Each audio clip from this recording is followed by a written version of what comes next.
हरे कृष्ण कृष्ण कृष्ण हरे हरे, हरे राम राम राम हरे हरे। तो सभी भक्तों का आज की इस कृष्ण कथा में हार्दिक स्वागत है। आज हम भगवान के नाम की महिमा का श्रवण करेंगे। भगवान के नाम में इतनी शक्ति है, कोई व्यक्ति एक बार भी जाने अनजाने में अगर भगवान का नाम ले लेता है ना, तो उस व्यक्ति के इतने पाप नष्ट होते हैं कि जितने पाप वो अपने जीवन में कर ही नहीं सकता। एक कथा आती है इस प्रकार कि केवट देश का एक राजा था जिसका नाम था सुकंत। सुकंत भगवान का भक्त था, भगवान के लिए बहुत हृदय में श्रद्धा थी, प्रेम था। उसने सुना कि सुमेरु पर्वत पर एक संतों की सभा लगी है, तो मन में इच्छा हुई कि संतों का दर्शन करने जाऊं।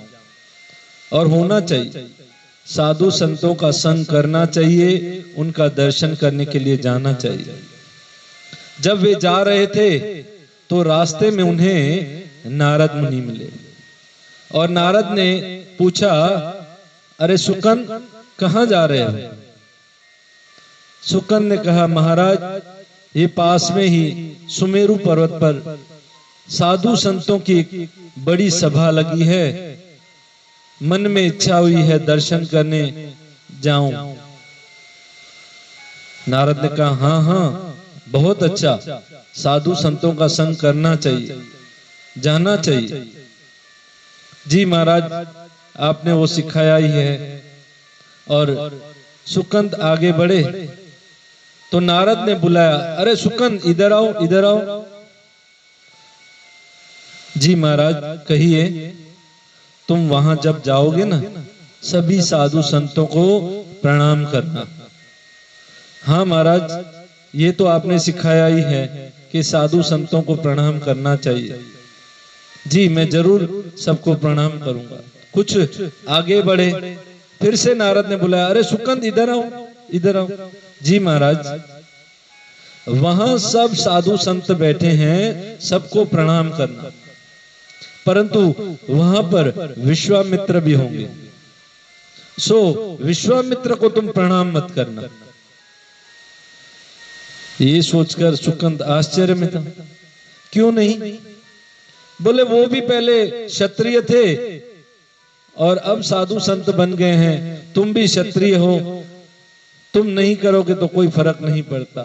नारद मुनि ने सुकंद राजा को ऐसी पट्टी पढ़ाई कि उन्होंने कहा ठीक है महाराज, और उस सभा में पहुंचे, सभी साधु संतों को प्रणाम किया, उनका आदर सत्कार किया, विश्वामित्र को नहीं किया। कुछ ही देर बाद सुकंद अपने घर पहुंच गए, विश्वामित्र सीधे पहुंचे अयोध्या। मध्याह्न का समय था, दोपहर का समय था।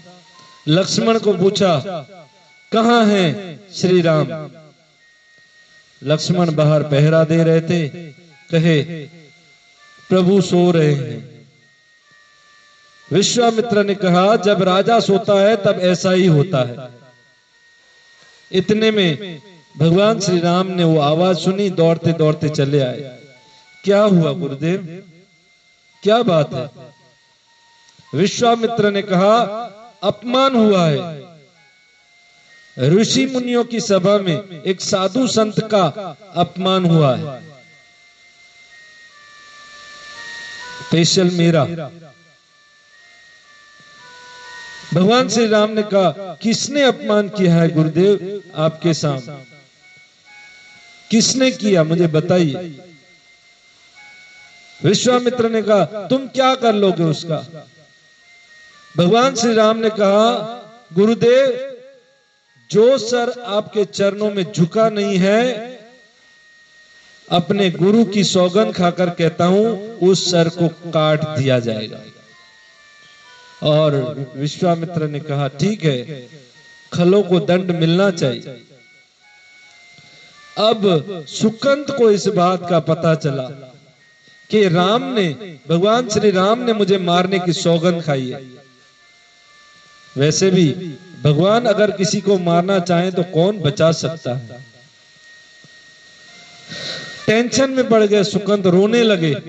रोते रोते अनायासी नारद को ढूंढने लगे। पहले तो नारद अनायासी रास्ते में ऐसे ही मिल गए थे, अब ढूंढने पर भी नहीं मिले। सुकंत की टेंशन बढ़ गई, बहुत ज्यादा रो रहे थे, नारद नारद कर रहे थे। तो थोड़ी देर में नारद प्रकट हो गए। नारद ने पूछा, अरे सुकंत क्या हुआ, कुशल मंगल है ना? नहीं महाराज, अब मुझे मरना है, मुझे टेंशन हो गई है कि अब मुझे मारने आ रहे हैं, अब मैं मर जाऊंगा। नारद मुनि ने कहा, सुकंत ये तो है ही मृत्यु लोक, यहां तो सबको मरना ही होता है, पर हम मरना नहीं चाहते, हम मरना नहीं चाहते। कौन मार रहा है तुम? वो भी भगवान श्री राम आएंगे मुझे मारने। अरे ये तो और भी अच्छा है कि तुम्हारी मौत भगवान श्री राम के हाथों होगी। इस संसार में कोई भी मरना नहीं चाहता, पर मरना तो पड़ता ही है। और ये तो बहुत अच्छा है, तुम्हारी मृत्यु भगवान श्री राम के हाथों होगी, निश्चित रूप से मुक्ति होगी। पर आपने मुझे ये आइडिया दिया था ना कि विश्वामित्र को प्रणाम नहीं करना। आप सलाह दे सकते हो, आप बचा नहीं सकते, अब आप मुझे कोई आइडिया दीजिए।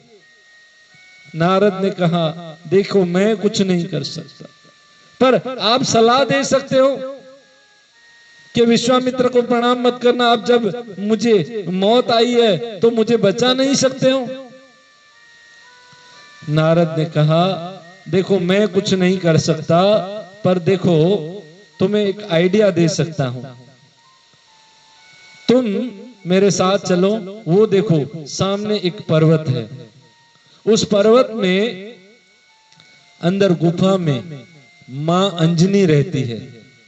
बस तुम माता अंजनी के शरण में चले जाओ और उनसे अपने प्राणों की रक्षा के लिए प्रार्थना करो, गिर जाओ उनके चरणों में। सुकंद गए, गुफा के अंदर मां अंजनी बैठी थी, अंजनी के चरणों में गिर गए और कहा, मां मेरी रक्षा कीजिए, मेरे प्राण हर लेंगे, वो विश्वामित्र मुझे मरवा डालेंगे, मैं आपके चरणों में हूं। माता ने कहा, तुम चिंता मत करो, तुम्हारी रक्षा अवश्य होगी, मेरी शरण में आए हो, तुम अंदर बैठ जाओ। और गुफा में अंदर बैठ गए। बाहर मां बैठी है अंजनी। संध्याकालीन जैसे रोज हनुमान आते हैं अपने घर, हनुमान जी पहुंचे। मां प्रणाम। अंजनी ने कहा, बेटा एक आश्रित आया है, उसकी प्राणों की रक्षा करनी है। हनुमान ने कहा, हाँ मां, क्यों नहीं, करेंगे। नहीं हनुमान, पहले तुम मुझे वचन दो, तुम्हें उसकी रक्षा करनी ही पड़ेगी। हनुमान ने कहा, मां मैं मेरे इष्ट देव भगवान श्री राम की सौगंध खाता हूं कि मैं उसकी अवश्य रक्षा करूंगा। कौन है वो? अंजनी ने बुलाया, अरे बाहर आओ। वो सुकंत बाहर आए। सुकंत को जब हनुमान ने पूछा तो हनुमान को बताया कि वो राम जी मुझे मार डालेंगे। अंजनी ने कहा, अभी अभी तुम कह रहे थे वो विश्वामित्र मुझे मरवा डालेंगे, राम जी मुझे मारेंगे।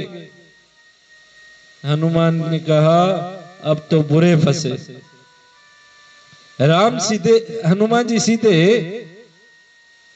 अयोध्या पहुंचे और उन्होंने देखा कि अयोध्या में भगवान श्री राम सेना को तैयार कर रहे हैं और युद्ध की तैयारी कर रहे हैं। हनुमान ने पूछा, प्रभु क्या कर रहे हो, कहां जा रहे हो? बोले वो एक राजा है ना, वो सुकन, उसका मर्डर करना है, उसको मारना है। हनुमान ने कहा प्रभु उसको छोड़ दो। छोड़ दो काहे को? मैंने अपने गुरु को वचन दिया है, मैंने अपने इष्ट देव, मैंने अपने गुरु की सौगंध खाई है।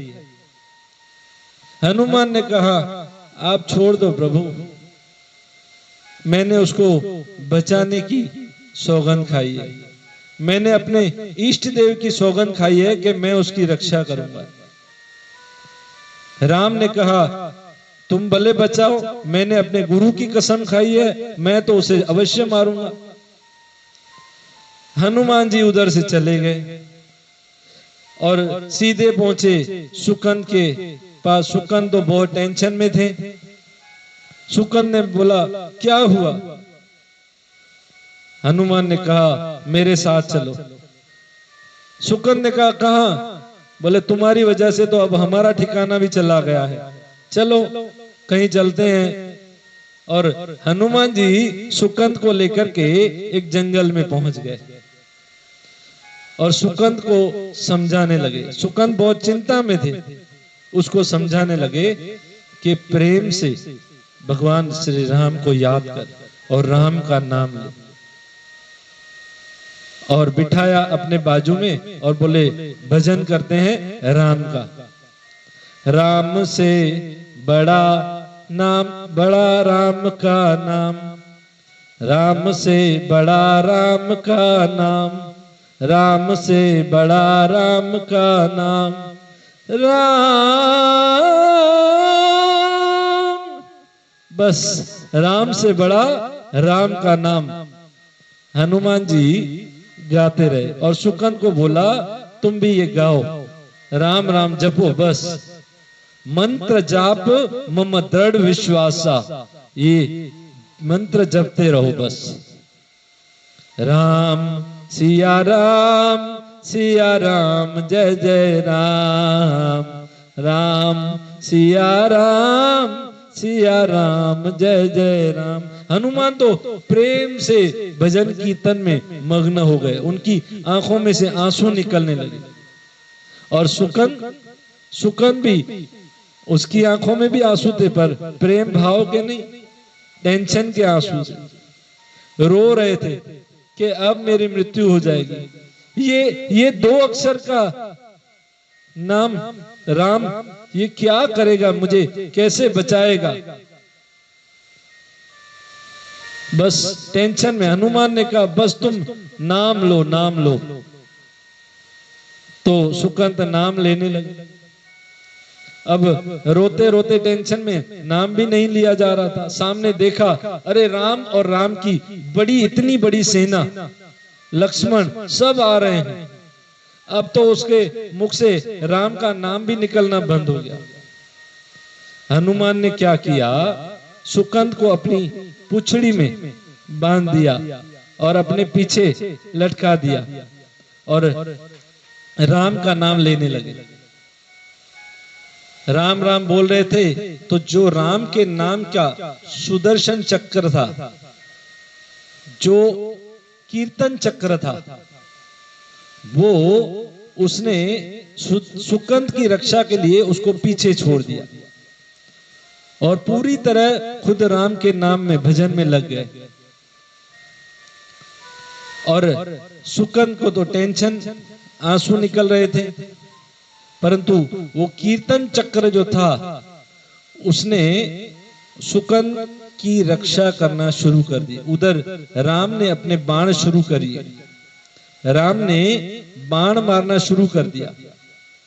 परंतु जैसे ही राम बाण चला रहे थे, वो जो कीर्तन चक्र था, भगवान के नाम का चक्र जो हनुमान ने सुकंद के लिए छोड़ा था और उसकी रक्षा कर रहा था, उसकी वजह से राम के बाण विफल हो रहे थे। और ये देखकर के राम आश्चर्यचकित थे। लक्ष्मण ने सोचा कि ये हनुमान जो है ना, ये हमारे प्रभु राम का टेंशन बना है, परेशान कर रहा है। तो लक्ष्मण ने एक बाण छोड़ा सीधा हनुमान की छाती पर और हनुमान की छाती से रक्त बहने लगा। और जैसे ही हनुमान को वो बाण लगा तो पीछे राम जी मूर्छित होकर गिर गए। सब लोग दौड़ते दौड़ते गए, लक्ष्मण जी भी दौड़ते गए और जैसे तैसे करके राम को उठाया। उसने सोचा हनुमान ने लगता है कोई ऐसा बाण छोड़ा है कि राम जी मूर्छित हो गए, और उठाया। बोले आप कैसे मूर्छित हो गए? मैंने तो हनुमान को छाती में बाण मारा था। राम ने कहा हनुमान की छाती में, हनुमान के हृदय में ही तो मैं रहता हूं, और वो बाण सीधा आकर के मुझे लगा।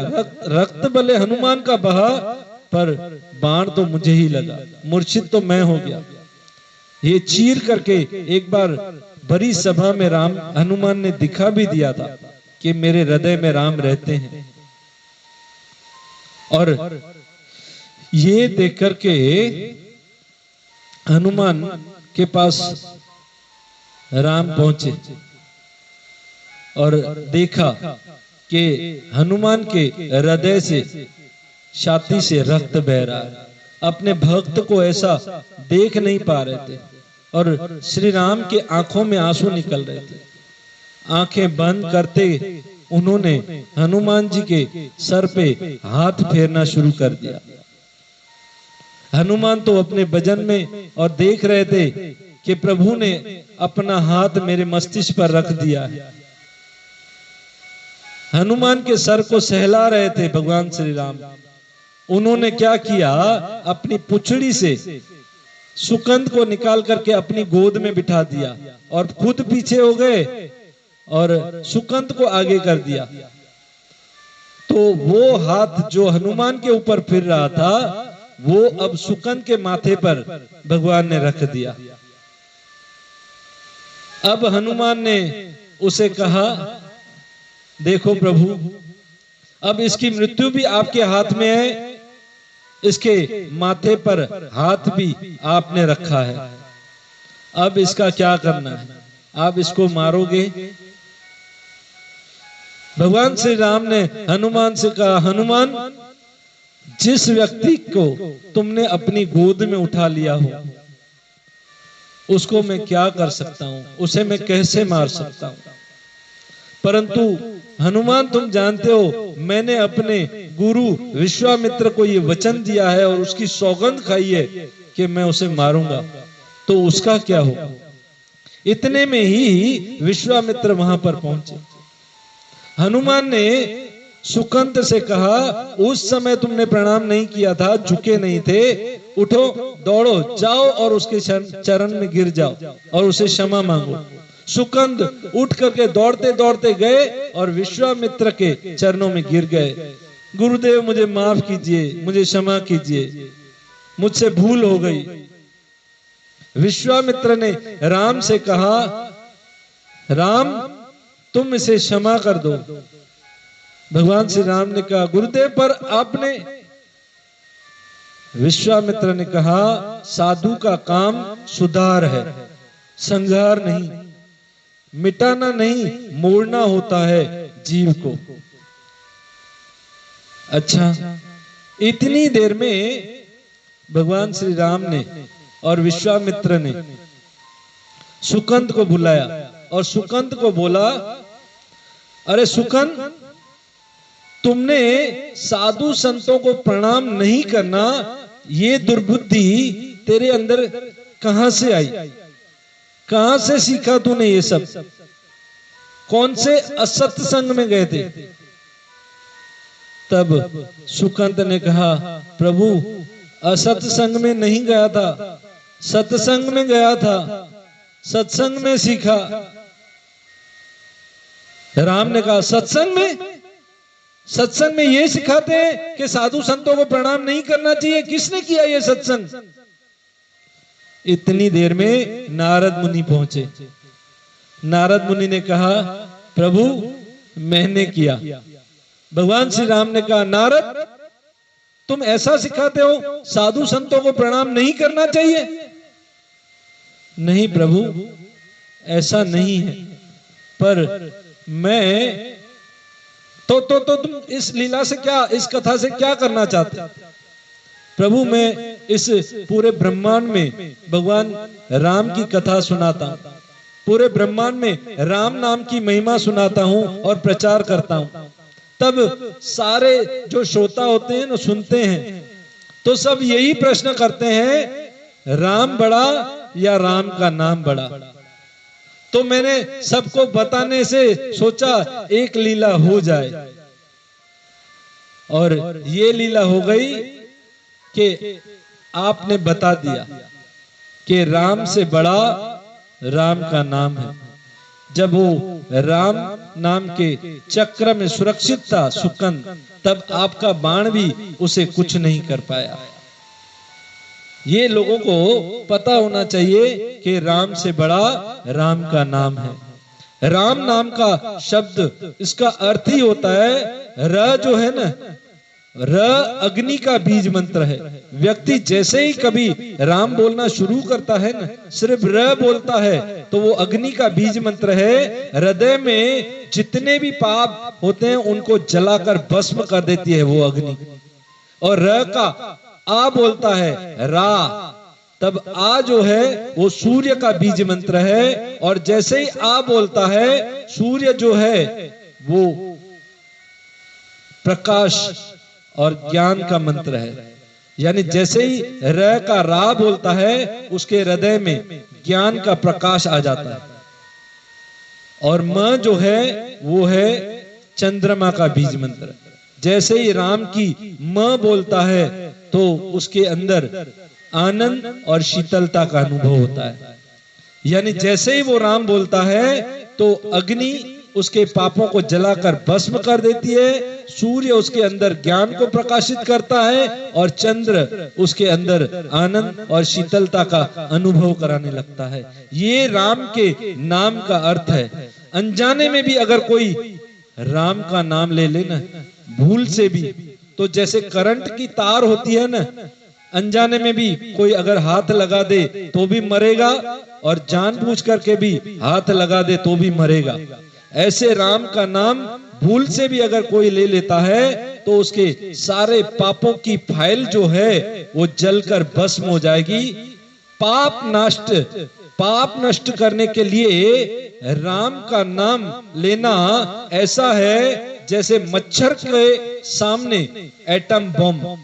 मच्छर, एक छोटा सा मच्छर हो और उसके सामने बहुत बड़ा एटम बम फेंक दिया जाए, ऐसे राम का नाम लेने से पापों को नष्ट किया जा सकता है। बाकी राम का नाम लेने से तो व्यक्ति भगवान के वास्तविक प्रेम को प्राप्त करना शुरू होता है। जो रोज भगवान का, राम का निरंतर नाम लेता है, उसके अंदर प्रेम जागृत होता है। जब दशरथ राजा ने श्रवण कुमार का वध किया ना, अनजाने में शब्द वेदी बाण से, तो उनके हृदय में बहुत पछतावा हुआ, और वो सोच रहे थे कि इस पाप का प्रायश्चित कैसे हो। तुरंत वो अपने घर नहीं गए, अपने गुरु वशिष्ठ मुनि की कुटिया पर पहुंचे और पूछा उसके पुत्र से कि गुरुजी कहाँ हैं। वशिष्ठ मुनि नहीं थे, उनके पुत्र थे। उनसे पूछा जब, तो बोले वो बाहर हैं, और उनके पुत्र को ये सारी घटना बताई कि मेरे हाथों श्रवण कुमार का वध हो गया है और इस पाप का मैं प्रायश्चित करना चाहता हूं। तब उसके पुत्र ने कहा, आप कोई बात नहीं, 3 बार सिर्फ राम का नाम बोल दीजिए, राम राम राम। इसी से आपके सारे पाप नष्ट हो जाएंगे। देखिए, दशरथ का पुत्र है राम, और उसको बता रहे हैं कि तुम सिर्फ अपने पुत्र का, राम का नाम लो, और 3 बार राम राम राम बुलवाया और कहा तुम्हारे सारे पाप नष्ट हो गए। इतनी देर में वशिष्ठ मुनि वहां पहुंचे और पूछा क्या हुआ। उन्होंने सारा वृत्तांत सुना दिया। तब वशिष्ठ मुनि क्रोधित हो गए और अपने पुत्र को शाप दिया कि तुम्हें मालूम नहीं, तुम 3 बार भगवान श्री राम का नाम दिला रहे हो और फिर बोल रहे हो पाप नष्ट होंगे। राम का नाम सिर्फ एक बार कोई व्यक्ति बोलता है तो उसके सारे पाप नष्ट हो जाते हैं। अपने पुत्र को शाप दे दिया वशिष्ठ मुनि ने। ये राम नाम की महिमा बहुत बड़ी है, इसीलिए इस महामंत्र को आप रोज जपो। आज हमने राम के नाम की महिमा सुनी, कल हम कृष्ण के नाम की महिमा सुनेंगे। हरे कृष्ण कृष्ण कृष्ण हरे हरे, हरे राम राम राम हरे हरे। बहुत बहुत धन्यवाद। हरे कृष्ण। श्रील प्रभुपाद की जय। और इस कथा को व्हाट्सएप, यूट्यूब और फेसबुक के माध्यम से हम रोज भेजने का प्रयास कर रहे हैं। आप ज्यादा से ज्यादा इसको सुनिए और शेयर कीजिए। भगवान के नाम की महिमा लोगों तक पहुंचाइए ताकि उनके जीवन में सफलता हो और जन्म मृत्यु के इस चक्र से मुक्त होकर के भगवान के चरणों को प्राप्त हो। और उसमें आपको YouTube में नीचे एक लिंक भी दिया गया है, जिससे आप हमारे इस WhatsApp ग्रुप में जुड़ सकते हैं। अगर आप उस लिंक को दबाएंगे तो ऑटोमेटिकली हमारे ग्रुप में शामिल हो जाएंगे। हरे कृष्ण। श्रील प्रभुपाद की जय।